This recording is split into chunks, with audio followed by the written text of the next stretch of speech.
وتلك كلمة قالها وعليها مسحة من النبوة ولمحة من روحها. أيها المسلمون، إن من أعظم بركات اتباع الوحيين الشريفين وتعظيمهما والوقوف عند حدودهما سلامة معتقد المسلم في توحيد ربه وإخلاص الدين له، وعصمته من التلبس بالبدع والمحدثات.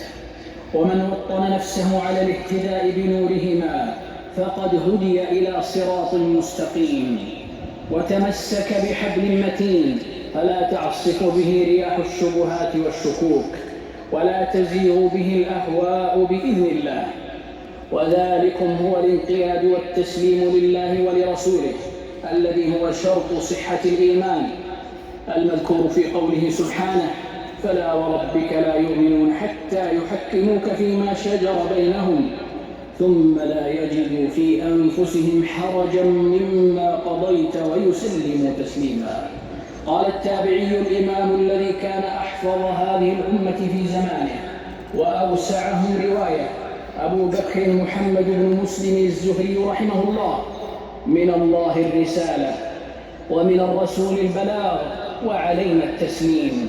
وقال الخليفة الراشد عمر بن عبد العزيز رحمه الله: فعليك بلزوم السنة فإنها بإذن الله لك عصمة، واعلم أن من سن السنن قد علم ما في خلافها من الخطأ والزلل والتعمق والحمق، فإن السابقين عن علم وقفوا وببصر نافذ قد كفوا.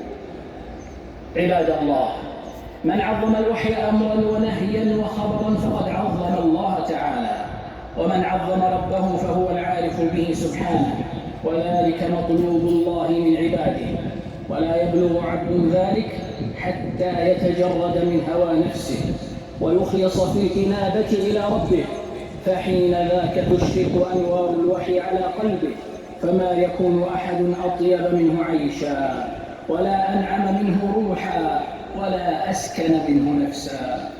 اللهم من علينا بالتمسك بكتابك وبسنة نبيك، اللهم أحينا وتوفنا عليهما برحمتك، اللهم ثبتنا بالقول الثابت في الحياة الدنيا وفي الآخرة.